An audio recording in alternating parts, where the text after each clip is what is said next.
Nos últimos anos, a expressão ansiedade climática começou a circular com muita força. E ela começou a aparecer em reportagens, em pesquisas, nas redes sociais, e até em conversas, né, cotidianas. Mas eu queria começar a falar sobre esse tema a partir de uma pergunta menos confortável. Chamar tudo isso de ansiedade climática ajuda a gente a entender melhor esse problema? Ou às vezes acaba ajudando a privatizar uma angústia, né, que também é social, também é política e também é territorial?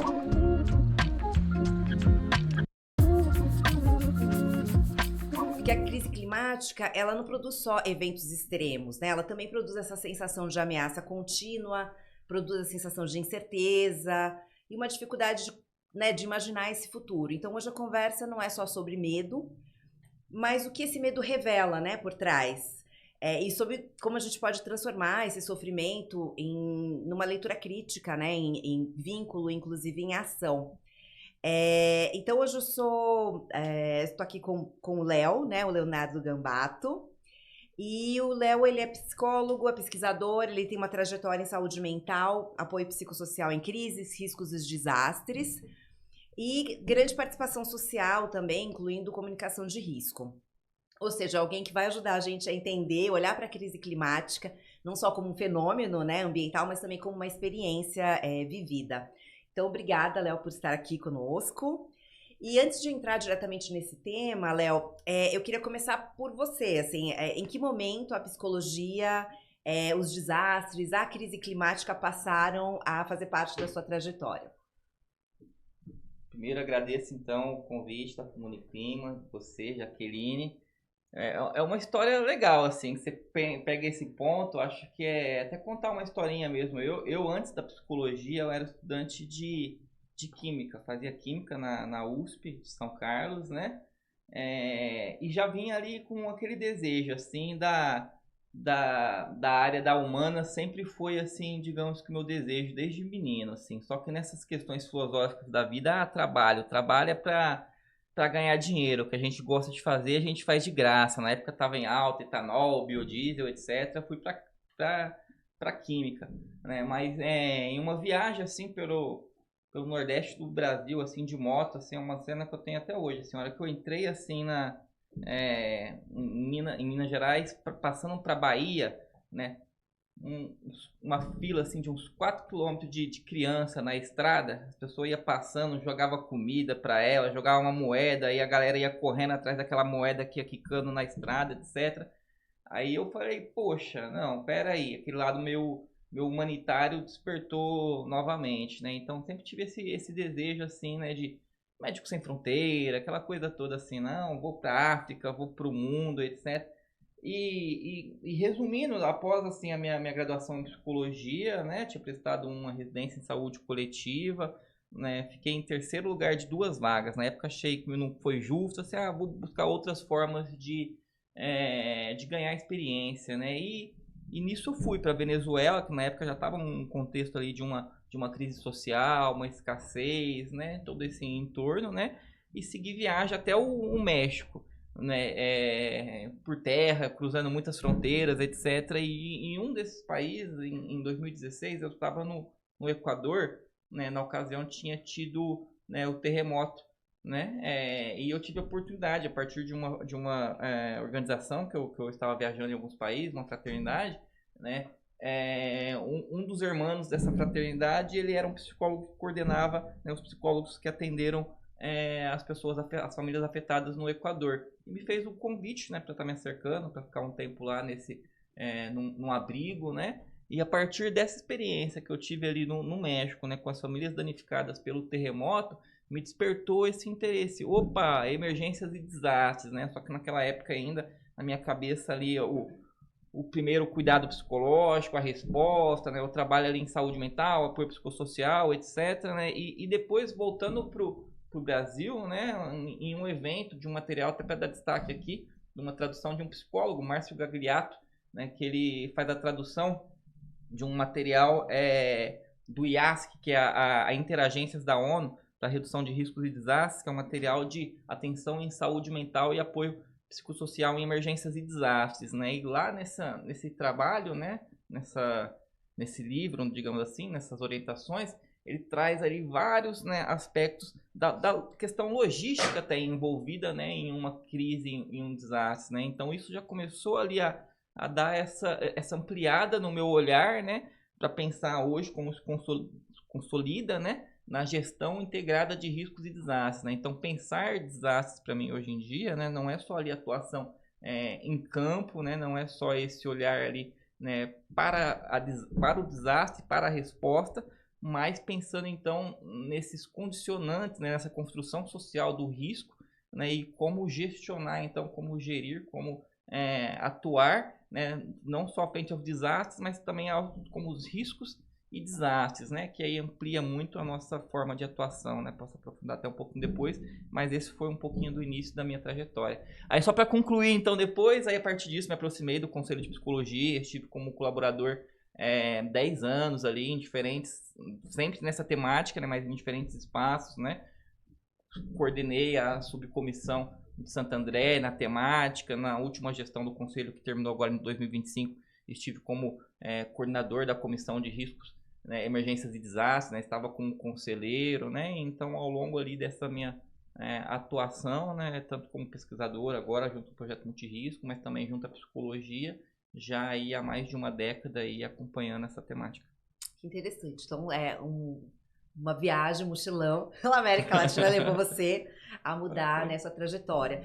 E o que você aprendeu, Léo, dessa experiência no Equador? Você pode trazer pra gente?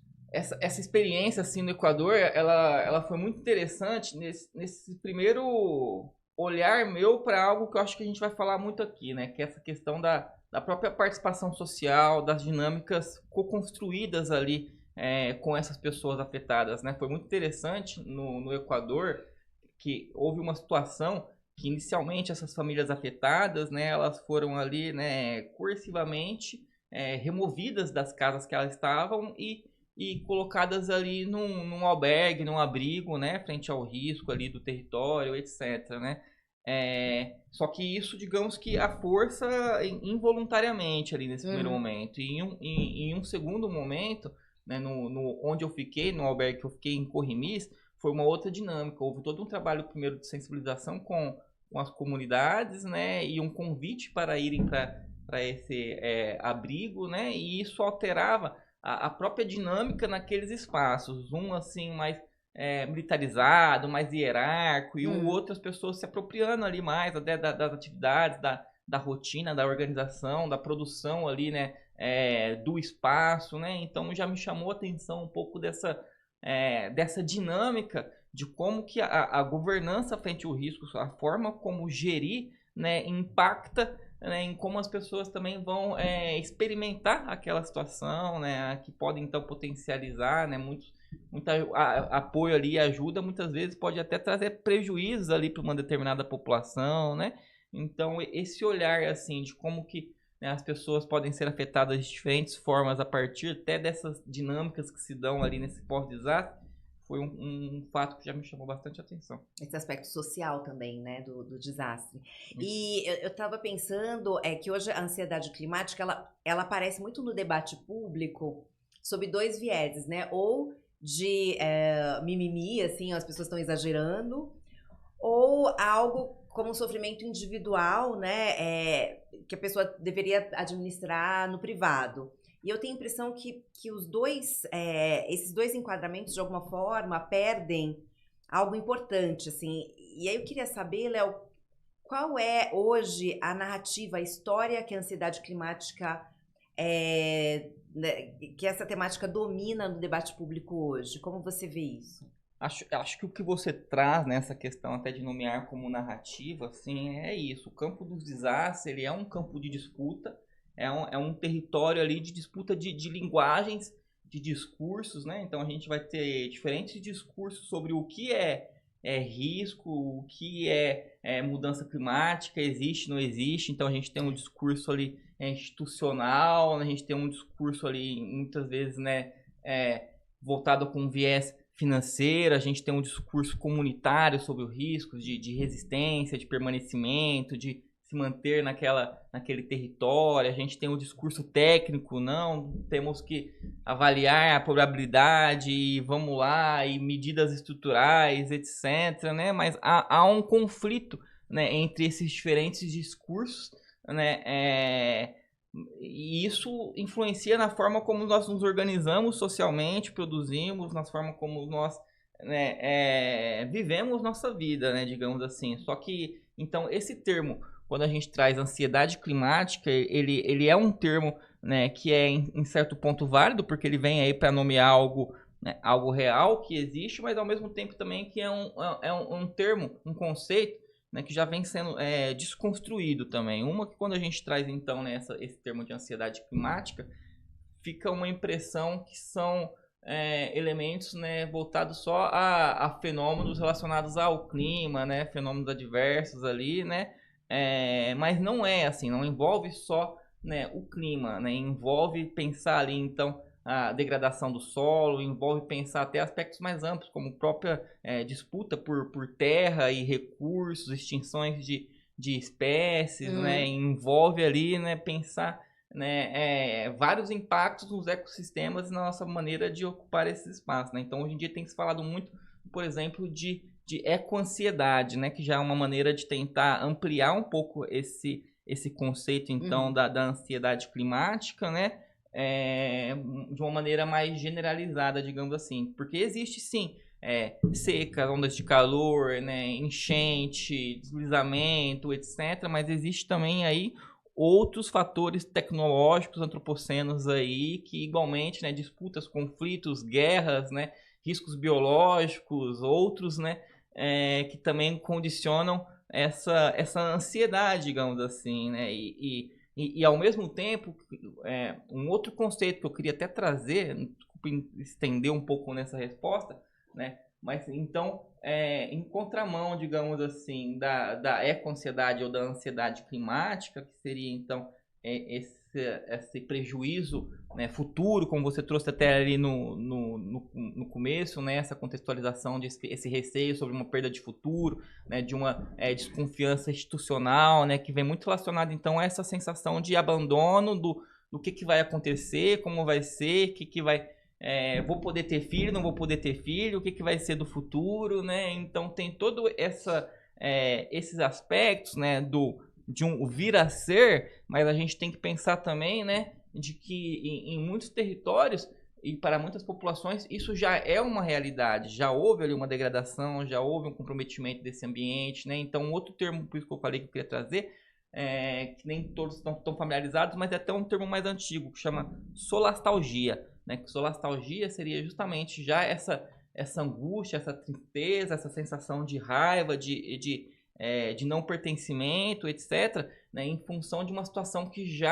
de modificações no ambiente que já aconteceram, que já estão sendo vivenciadas. Então, quando a gente pensa em ansiedade climática, né, que a gente já vem falando disso há muitos anos sobre mudança climática, crise climática, né? Então, para além de algo para o futuro, já é uma realidade cotidiana para muitas pessoas e muita gente já enfrenta isso, né? Então, né, há exemplos, assim, poderia citar muitos casos, né? Mas a gente tem, né, por exemplo, a situação lá mais famosa da Braskem, no Alagoas, né? Que a partir ali de uma questão ali ambiental, né, em função ali da extração do sal-gema, né? Houve afundamento dos bairros, que aquela população ali teve que, né, ser deslocada, removida do seu território, né? Então a gente tem ali uma questão do tecido social, de vínculos, né?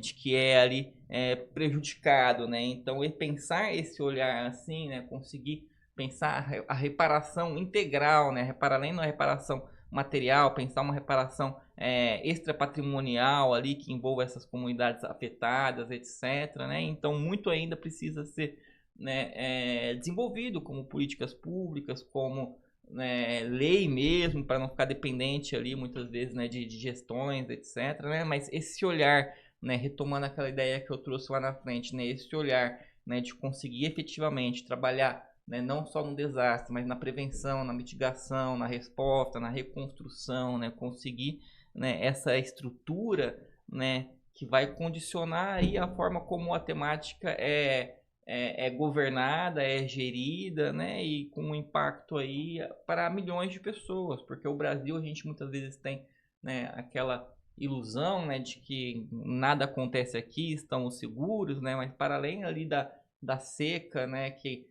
atinge a milhões de pessoas, a gente tem diversos outros eventos adversos ali que afetam milhões de pessoas anualmente. A gente tem registros assim, se não me engano, nos últimos 30 anos, foram mais de 60 mil incidentes registrados, etc, né?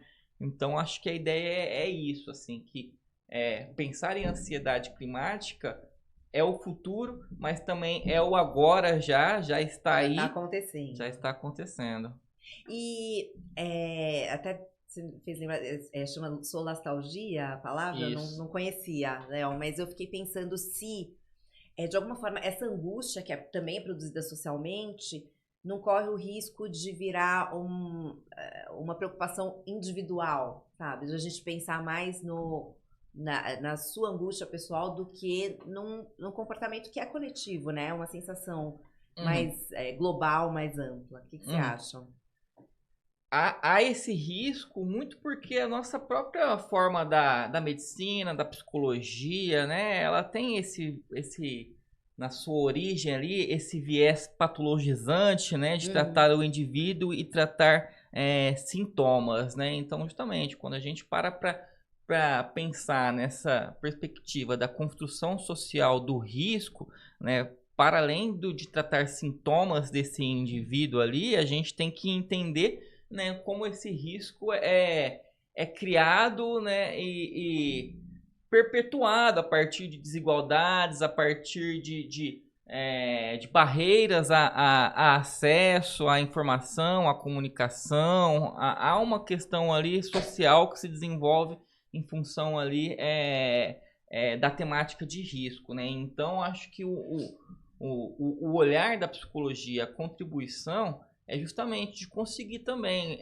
transformar esse sofrimento individual em ação coletiva, né? Como atuar, né, nesses receios, nesses medos, né? E acho que aqui abre um parênteses também. Muitas vezes a gente traz então essa ansiedade climática como sendo uma percepção irracional também, né, e um exagero do clima, assim, né, em função do futuro, etc, né, e muitas vezes pelo contrário, assim, também, muitas vezes a ansiedade climática, ela pode ser o reflexo de uma consciência também, né, acerca dessa realidade que nos cerca, né, e de como que vão as coisas, né, e trago esse ponto porque é algo que tem surgido muito nos próprios pesquisadores, né, que estudam a temática, que já estão lá falando assim, pô, tô falando isso aqui há 20, 30 anos, vocês não estão olhando para isso, já estamos passando aí diversos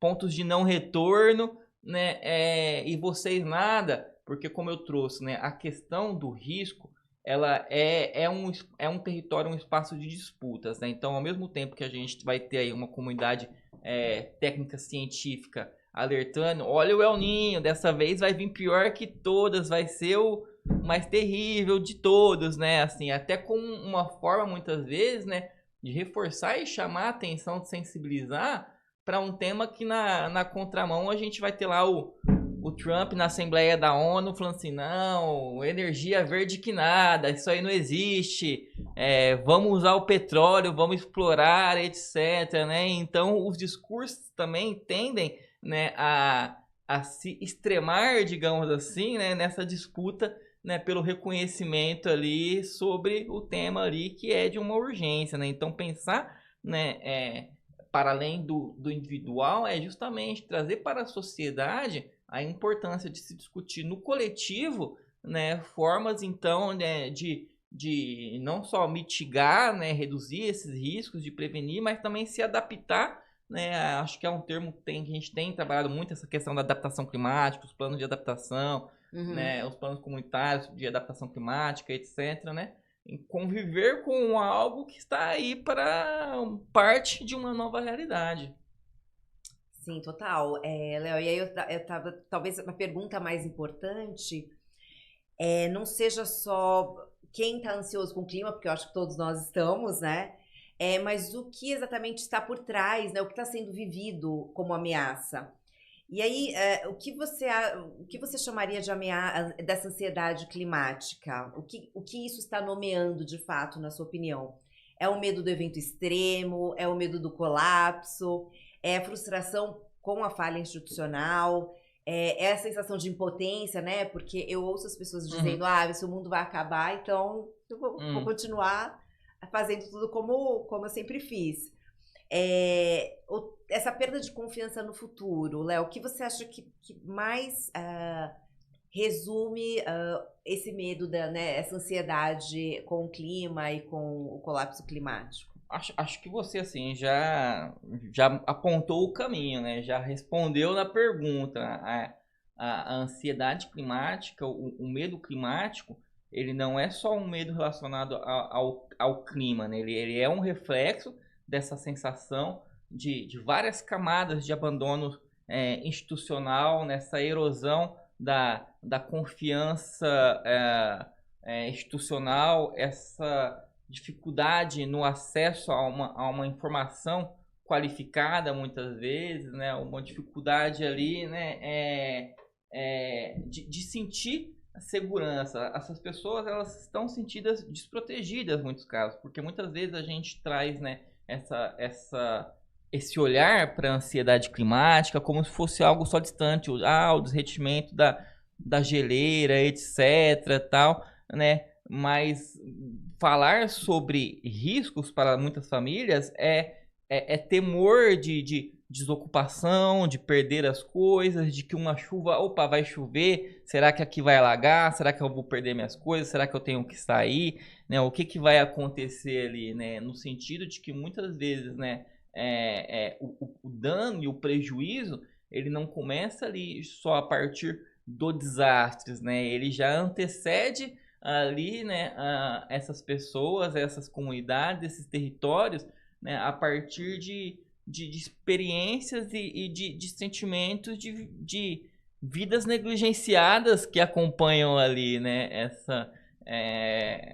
essa vivência, né? E acho que um outro ponto, eu tenho falado em alguns espaços, né, que o mundo como anda, ele não está favorecendo essa sensação de segurança. Hoje, infelizmente, né, ser país de primeiro mundo é aquele que é capaz de fazer a maior bomba de destruição em massa e tem o maior poder coercitivo contra outras nações, né? Então eu digo isso porque a gente vem enfrentando episódios que mostram ali uma banalização até do valor da vida, né? Então fica ali um prejuízo em uma dimensão ali simbólica, social, né? Dessa sensação de, ok, tá ruim, está piorando e quem será por nós, né? Então ele carrega muito dessas vivências, né? Daquilo que é vivido ali pela pessoa, né? E vivido também institucionalmente na história daquela comunidade, daquele país, né? A gente tem alguns determinantes, né? Acho que é importante citar até, né? Spink, né? Mary Jane Spink, uma da psicologia social discursiva, uma estudiosa, né? Ela traz muito essa questão, né? Dos diferentes tempos, né? O tempo longo, né? Então é relacionado aí à nossa história, relacionada às nossas ideologias, a forma como economicamente, geograficamente foi se desenvolvendo ali aquele território, né, o tempo vivido ali, nossas experiências de vida, né, como que a gente foi ali, né, vivenciando essas temáticas ao longo da nossa vida e o tempo curto das interações ali onde isso pode ser modificado e ressignificado, etc. E por que eu digo isso? Em muitos desses territórios, quando a gente vai, por exemplo, até tentar promover ali uma ação preventiva, seja pensar em um plano de contingência, um mapeamento de riscos, né, uma proposta de adaptação, como eu falei, a hora que você chega ali com o argumento do risco, né, de área de risco, ele está associado ali a lembranças de remoção, né, a disputas por pertencimento, né, então é um tema sensível se não está ali trabalhado, se não há uma comunicação de riscos, né, a qualificar, né, a permitir essa escuta, permitir que de fato essa participação ali seja efetiva, né, junto ali na co-construção, acho que é um tema ali muito importante também, né, de não só ouvir aquela comunidade ali, mas que ela também tem aí esse processo de fato ali de protagonista, não só no processo, mas também nessa corresponsabilização desse depois, né? E aí é lógico que a gente tem muitas barreiras, né, de recursos, de organização, da própria metodologia da participação, muitas vezes, né, ser vista ali como algo acessório, né, assim, no processo metodológico de um mapeamento num território, mas não que de fato conduza ali a uma autonomia, né, que conduza ali, né, a um empoderamento, a uma maior resiliência nesse território, né? Então, os desafios ali no nível social são bastante amplos, são complexos e depende dessa trama maior de diferentes atores. Então, é pensar, assim, universidades, comunidades, pensar, né, sociedade, pensar governo, pensar como todos juntos ali, né, tem ali os seus papéis e as suas formas de estar, né, atuando na temática. Não, faz sentido. E você lembrou bem, não é só perda material, né? Às vezes as pessoas focam muito nisso, mas tem muitas perdas envolvidas, né? Então talvez parte dessa ansiedade climática é menos medo dos impactos naturais e talvez mais medo da falha social mesmo, como você comentou, Léo. E quando a gente fala de ansiedade climática entre jovens, por exemplo, aparece uma questão que eu tenho visto de forma muito forte, porque às vezes não é só esse medo do futuro, né, Léo? É a sensação de que o futuro, de alguma forma, está sendo administrado sem a juventude, né? Sem eles. E aí, quando a gente fala dessa ansiedade entre jovens, Léo, a gente fala de medo de clima ou de talvez uma experiência precoce desse desamparo político? Acho que isso tem ficado muito forte entre as juventudes, né? Esse desamparo sobre essa incerteza sobre o futuro, né? Os dois, não só e muito mais, assim, porque um não nega o outro. A gente tem que trazer, sim, que estamos vivendo uma intensificação dos eventos extremos, dos períodos ali de calor, de chuva, assim, não, multi-ameaças, multi-riscos. Acho que é sempre importante trabalhar nessa chave do multi-riscos, né, que se sobrepõem, que se fazem ali um efeito de cascata, se agravam, né? Então há ali toda, né, uma questão ambiental, mas é como a gente estava trazendo, não apenas os eventos extremos, né, trazem prejuízo, mas aqueles também, né, que são ali recorrentes, que vão se somando, se sobrepondo, como eu estou falando, ao longo do tempo. Igualmente eles trazem ali prejuízos, né? E muitas vezes esses jovens, né? Eles veem que não está sendo feito algo para isso, né? Então há uma tendência, né? A um desenraizamento, né? A um despertencimento no sentido, vou fazer para quê? Já não vai virar nada, o mundo vai acabar, igual a gente estava brincando aqui antes, né? Não tem porquê, eu sou só mais um, né? Então, ou mesmo sensações de culpa, né? Então, se cobrar de que, ó, como que eu tô aqui, né? Contribuindo para isso ainda piorar. Então, aquela sensação de tenho que fazer minha parte, etc, né? Então, assim, em certo ponto, é uma indignação válida no sentido de quando nos coloca, né, a pensar, então, possibilidades, né? Ok, a partir disso que está dado também, né? Como podemos atuar, nos unir, né, e agir. Eu acho que o risco, né, é quando isso acaba então assumindo, né, esse espaço de algo que torna uma paralisia, né, que possa ser paralisante para as vivências dessa criança, desse adolescente, desse jovem, assim, uma desilusão, né, quanto a esse mundo que está por vir, né, a ponto de isso, vou desistir porque, né, está tudo ruim mesmo, não tenho o que fazer, né? Então é aquela ideia do que eu trouxe, né?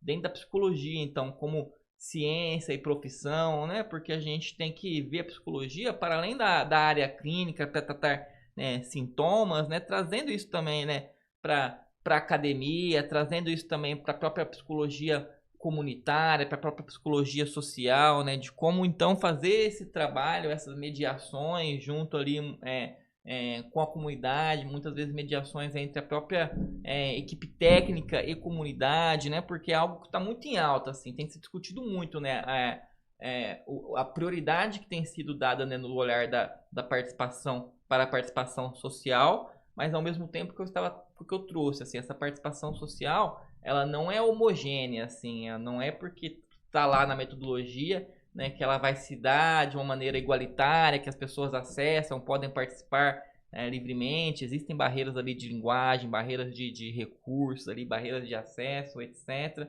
né, e muitas vezes há uma barreira até do próprio saber técnico, né, de ter ali, né, aquele ego, não, esse é meu campo, aquela disputa, né, e não acolher, né, o que essa comunidade, o que esses territórios também têm a dizer, né, então é um trabalho que tem que ser feito assim, né, com todos, nesse sentido de não só uma sensibilização ali com moradores, lideranças, comunidades, né, governos, mas também com o próprio o saber técnico e também o saber institucional. A gente tem tido ali muitas modificações na nossa própria lei, na nossa política de proteção e defesa civil, né, a 12.608 de 2012, né, que recebeu recentemente, né, em 2023, alterações que eu acho assim muito significativas. Uma delas é do papel dos empreendimentos, né, que produzam risco ou estejam em áreas de risco, né, de uma maior atuação deles no sentido de planos de contingência, né, de fazer todo um trabalho ali, né, comunitário,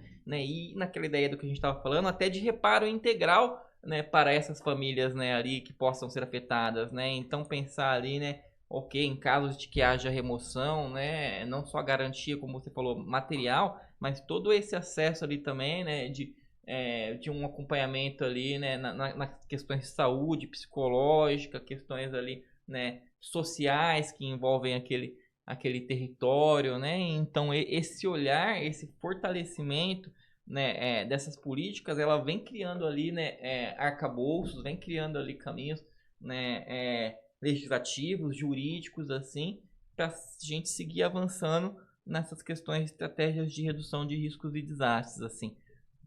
Acaba sendo um caminho mesmo, esse arcabouço legal, né, jurídico, para garantir essa proteção, Léo. Essa atualização da lei em 2023 foi muito relevante, assim, trouxe vários aspectos novos que você comentou que são muito importantes.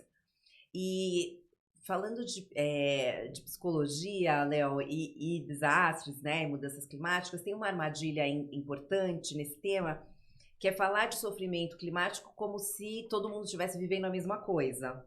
E claramente sabemos que não, né, não, cada um tem a sua própria experiência, mas tem muitas comunidades vulnerabilizadas, né, nesse tema.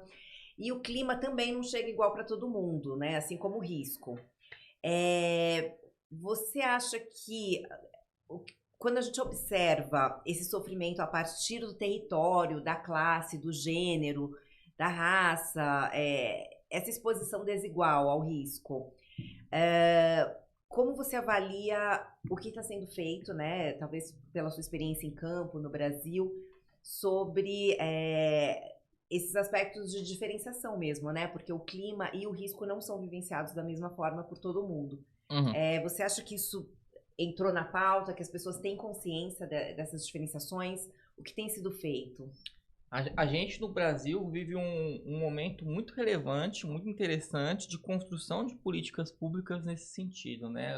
Eu comentei dessa atualização da lei de 2012 em 2023, mas em 2023 foi um ano ali com muitos marcos, né? A gente, no histórico da defesa civil e proteção e como isso vem se organizando, né, no nível federal, estadual, municipal, etc., né, um dos dispositivos, né, é o Ministério das Cidades, que inicialmente havia sido criado em 2003, né, e que isso teve por trás ali de diversos planos municipais de redução de riscos, desastres, contribuiu ali para muitas políticas, né, que culminou, né, a partir até de uma mobilização que a gente teve nacionalmente, com o evento de 2011 em Petrópolis, né, que teve muitas perdas de vidas, etc., né, aquele deslizamento, culminou nessa lei, né?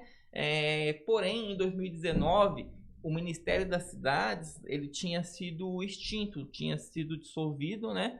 E em 2023 ele é recriado, e a partir da recriação do Ministério das Cidades, criou-se a Secretaria Nacional das Periferias, né? E eles estão com uma estratégia ali, diversas, na verdade, mas uma delas, né? O próprio Periferia Sem Riscos, né? E por que eu trago isso, né? Entender, então, que em uma emergência, né, em um desastre, como você falou, as pessoas são afetadas de maneiras diferentes, né? Então, acho que até é importante, né, trazer até dois conceitos aqui que estão bem em voga também, em alta, né? Um é da injustiça ambiental, né? Que é essa ideia, né, de que muitas vezes aqueles que menos contribuem, digamos assim, para o agravo, né, das mudanças climáticas são aquela população que muitas vezes é a mais afetada, né? E considerando essa população que muitas vezes é a mais afetada, quando a gente traz isso para uma realidade territorial, né, a gente está falando então das comunidades periféricas, das favelas, né? Estamos falando ali de uma população que muitas vezes nesse local majoritariamente vai se concentrar pessoas pretas, pessoas pobres, né? Então, assim, são os que mais já são afetados e aí se concentram nesses lugares que são os mais afetados, né? Essas regiões que são as mais afetadas é onde essa população ainda se concentra, né? Então, a gente tem vivenciado, né, um destaque dado pelas políticas públicas de priorizar intervenções, por exemplo, em comunidades e favelas, né? Então, a gente tinha tido um último grande edital dentro das políticas habitacionais de investimento em reurbanização de favelas em 2013. E agora, né, a partir de 2023, a gente teve em 2024 um chamamento, etc. Está tendo aí, né, esses planos municipais de redução de riscos de desastres que estão sendo feitos em diversas cidades, mas também estão tendo o que é de inovação, que foram executados inicialmente 5 planos pilotos ao redor do Brasil, etc., que são os planos comunitários de redução de riscos e adaptação climáticas, que estão sendo feitos nessas comunidades, né, com a lógica de, para além, então, de tirar, né, essa população da área de risco, de tirar, né, o risco da área dessa população, né? Então, a gente está tendo ali investimentos ampliados em saneamento, drenagem, né, contenção de encostas, né, diferentes, assim, né, frentes que podem ser ativadas para se atuar nessa redução de riscos de desastre, né? Então a gente, né, vinha até conversando, comentei com você nessa questão do novo PAC que agora, né, foi lançado e que traz ali recursos destinados, né, a se trabalhar moradia, a trabalhar a redução de riscos de desastre, né? E é importante ali, né, que não só comunidades, mas também os próprios políticos, né, estejam atentos a esses caminhos, né, de atuar e intervir, né? Eu falei de 2023, mas a gente também tem em 2021 a Lei 14.119, que traz sobre a questão da regulamentação, digamos assim, dos serviços ecossistêmicos, né? Então, você trabalhar ali a questão do desastre, uma vez que esse desastre ele é socialmente construído, a gente não precisa só trabalhar nas ameaças, seja elas naturais, né, ou tecnológicas, né? A gente pode trabalhar também, né, em como reduzir vulnerabilidades, em como reduzir, em como aumentar capacidades, assim. Eu acho que é importante trazer para cá. Tem uma equação, né, muito famosa, assim. Vou falar uma versão mais simplificada. Hoje em dia tem até algumas atualizações nela, mas uma equação do risco de desastre que fala, né, que o risco de desastre é igual a ameaça, que pode ser então ameaça natural, tecnológica, geológica, como falando, várias ameaças, né, vezes a exposição, ou seja, as pessoas estarem ali em área de risco ou com contato com água contaminada, ou seja, terem ali acesso a essa ameaça, né, vezes a vulnerabilidade, né, dividido pela capacidade, né, ou seja, né, aumentando as capacidades, a gente está reduzindo o risco de desastre, sim, aumentando, né, diminuindo a vulnerabilidade, a gente está também reduzindo, né, o risco de desastre, né, diminuindo a exposição, a gente igualmente está, né, trabalhando nessa direção. Ou seja, o que eu estou querendo dizer é que há várias formas de intervir, né, com uma estratégia de redução de risco de desastre e gestão de desastres. Não, totalmente. Essas capacidades adaptativas, né, são muito relevantes. E eu queria entrar agora, Léo, numa questão que é muito importante, que é como falar de proteção sem romantizar justamente a resiliência, né, essas capacidades. Porque nem todo mundo em situação de risco acaba virando uma vítima, mas também a gente não tem como jogar nas costas das pessoas a obrigação de serem fortes o tempo todo. Então, eu queria saber o que realmente protege a saúde mental diante da crise climática. Uhum. De fato, né, até para entrar numa discussão aqui mais epistemológica, digamos assim, né, ontológica, tem essa questão, né, do que é tudo linguagem, o que é o campo já do dado, do determinado, em que sentido, assim. De fato, a gente tem que tentar pensar numa questão relacional em um meio termo, no sentido de que nem tudo está determinado só pelo ambiente, nem tudo está dado já pelas condições que se apresentam. As pessoas têm sim ali, né, como diria Foucault, né, poder, e esse poder ele não é vertical no sentido de que unidirecional. As pessoas também têm ali capilaridades, relações de poder, também têm formas de se organizar, estratégias de enfrentamento próprias que podem ser desenvolvidas, né? Mas que estão sim também condicionadas a interesses outros, né? Interesses, né, institucionais, interesses, né, econômicos, que competem ali por esses espaços, né? Então, é entender que, digamos assim, né, há uma necessidade de que essa atuação perpasse por como a gente está trazendo, por criações de redes, por criações de vínculos, né, por criações ali de associações de moradores, né, de coletivos, né, que possam fazer frente a essas disputas, né, no nível jurídico, no nível institucional. Vou dar até um exemplo assim para trazer isso para a prática, né? O caso que eu acompanhei na minha dissertação, que eu defendi recentemente, traz um pouquinho da história da comunidade vira-lata na região ali do noroeste de São Paulo, região do Jaraguá, né? No qual era uma comunidade que ocupou ali uma área antigamente pertencente à antiga rede ferroviária e agora sob concessão ali da MRS Logística, né? Uma empresa que está fazendo ali então, né, a expansão dessa linha para o transporte de cargas, né? E desenvolveu-se uma disputa ali, né, pela permanência nesse território, né? A empresa queria que eles saíssem, né? E eles queriam ou não, a nossa casa tem umas histórias, né? O direito à permanência, etc. Ficar, né? E esse território, ele é um território que ele se organizou muito bem ali, não só em termos de liderança, mas também de redes, no sentido de que havia ali um apoio, né, jurídico popular por meio do Centro Gaspar Dias de Direitos Humanos, havia ali um contato ali com a UMM, né, que é um dos movimentos por moradias de São Paulo, etc. E a partir assim, né, dessas discussões que se teve entre a empresa, né, e a comunidade, eles conseguiram negociar, digamos assim, né, que aquelas pessoas que efetivamente tivessem que sair daquele território, né, essa empresa daria ali uma casa para eles, teria uma reparação material, né, que aí entra o que a gente estava falando, que para além disso, do material, eles poderiam escolher onde ficar, e muitos deles resolveram ficar ali no próprio bairro, morar por perto, etc., que mostra um pouco desses vínculos, né? Mas o que eu estou querendo dizer só, né, nesse ponto que você estava trazendo, então, dessa romantização, né, é entender, né, que existe sim, né, limites institucionais, jurídicos, né, que é um campo ali de batalha, é guerra, né, mas que as pessoas não são passivas, igual você falou, né, e em realidade, quando a gente vai trazer ali até, né, para uma atenção terciária, digamos assim, é uma minoria ali, 10 ali por cento, né, alguns falam em 15% de pessoas que venciaram um desastre, que vão, né, desenvolver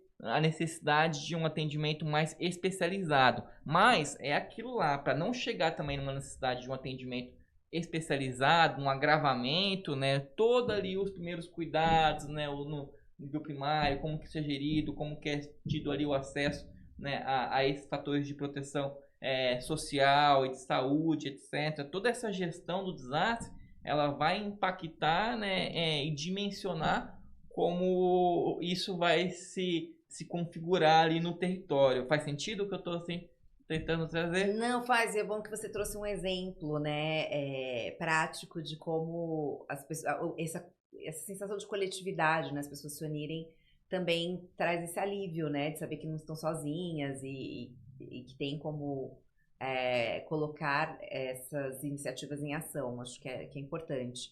E eu acho que é interessante que a psicologia tem muito a contribuir, né, Léo, nesse debate. Sem patologizar, né, como a gente falou, tem uma construção social importante do risco, né, do risco climático, e queria te perguntar o que a psicologia pode oferecer diante dessa crise climática, sem reduzir só o aspecto do sofrimento individual. Você tem alguma dica, Léo, de como lidar com essa angústia? O que a psicologia pode trazer de ensinamento para a gente conseguir lidar com essa angústia? Para você, psicólogo aí, eu acho que voltar sempre nas bases, né? Pensar ali no nosso próprio código de ética, né? Então, entendendo essa atuação em riscos de desastre, é uma atuação voltada ali ao compromisso social da psicologia, né? Então, a defesa dos direitos humanos, né? A reafirmação sempre da dignidade humana, né? Então, esse olhar, né, que compreende, né, igual a gente está trazendo, que não é uma questão ali do sujeito intervir no sujeito, né, mas porque a psicologia consiga sempre ter esse olhar crítico frente a esse todo e pensando sempre formas de atuar, né, e de intervir, né, assim, retomando até esse caso da própria comunidade vira-lata para você ver como que são espaços que a psicologia pode atuar, né? Como eu estava falando, no campo linguístico do falar sobre riscos, né? Ele é muito carregado de afeto, de memórias, né? De experiências prévias, né? Então, a própria equipe, né? Foi um trabalho executado pela equipe da Federal de Santo André, né? O LabGris e o LabJuta, dois laboratórios que trabalham ali na temática de gestão de riscos e desastres, e que num primeiro momento, até para eles, né? Para a universidade, digamos, para a academia chegar e acessar esse território é muito difícil, barreiras, porque tem ali uma desconfiança, tem um receio, o que eles querem, opa, como assim adaptação climática, risco, né, que vai querer tirar, etc, né, então foi muito bonito de ver, né, quando a equipe conseguiu de fato, né, se conectar, né, e a comunidade, os moradores entender também, né, a importância daquele trabalho na própria demanda deles, que é a regularização fundiária daquelas pessoas, né, que não foram removidas, daqueles que ficaram, né, e entender, né, o mapeamento de riscos, trabalhar a adaptação, etc., como uma condição, né, uma etapa para eles obterem ali o papel, a moradia, né, o direito ali da casa, né. Só que ao mesmo tempo é esse olhar que a gente tem que ter também como psicologia, como técnico, como sociedade, que muitas vezes não só, né, o papel ali, né, esse documento, vai garantir, né, que a qualidade de vida ali da pessoa melhora, né, isso tem que vir junto ali com uma série de políticas ali, né, igual a gente estava falando, né, de urbanização, estruturais ali, de pensar água, pensar energia, pensar saneamento, pensar conforto térmico, pensar muita coisa, né, que a psicologia a aderir a essa luta, né, a essa perspectiva, igual retomo, né, até o conceito da gestão integrada de riscos e desastres, não se limitando a esse olhar, né, do pós-desastre, dos primeiros auxílios psicológicos, Exato. do atendimento clínico, né, de trabalhar ali, digamos assim, só esse depois, né, há que ter essa compreensão, né, e como que a gente vai amarrando e se inserindo em espaços de gestão, em espaços de discussão, em espaços de debate, né, e construindo, assim, porque é um campo em construção. Acho que é sempre importante, assim, eu acabei não retomando, assim, né, na conversa, mas essas discussões sobre riscos de desastres, né, ela ganha ali dimensão, principalmente a partir da década de 90, da ONU, década para a redução de riscos de desastres, que a partir daí a gente tem lá, né, acordos subsequentes, como Marco Diogo, Sendai, né, vários assim, norteamentos, diretrizes que vão nos dando ali um pouco desse olhar que saiu de trás de, né, prevenir os desastres, né, atuar nos desastres, reduzir o dano dos desastres, para essa compreensão de reduzir e prevenir já antes, reduzindo riscos, desigualdade, etc. Né? Então, acho que a psicologia é um campo ali que tem muito a atuar, seja institucionalmente, em empresas, em capacitação, treinamento, colaboração de contingência, né? Seja no setor da educação, seja assim, tudo transversaliza, digamos, que essa temática aí de redução de riscos e desastres. E para a gente ir caminhando para o final, Léo, eu queria te fazer duas perguntas, né? A primeira, o que você gostaria que as pessoas parassem de dizer sobre ansiedade climática? E a segunda, o que você gostaria que as pessoas começassem a entender sobre saúde mental em tempos de crise climática? Acho que tudo quando a gente traz ali pro lado da saúde mental, né? Acho que no básico é aquela questão lá do é frescura, não existe, etc. Né? Então a própria ataque quando a gente traz, né, temáticas ali de saúde mental, acho que é importante sempre frisar aí, né, que o Brasil atualmente uma das maiores causas de afastamento de trabalho são ali questões de saúde mental, né? Então isso por si só já tem ali um peso muito grande, mas ao mesmo tempo que já é um tema então que por si só já tem as suas questões ali de disputa, mas na hora que entra nessa questão climática também é um campo para o negacionismo e para nada disso existe, não, né, nada a ver, né? Então acho que escutar um pouco mais, né? Escutar a ciência, o que tem sido produzido, o que tem sendo discutido, etc. Né? Eu acho que esse é um dos pontos.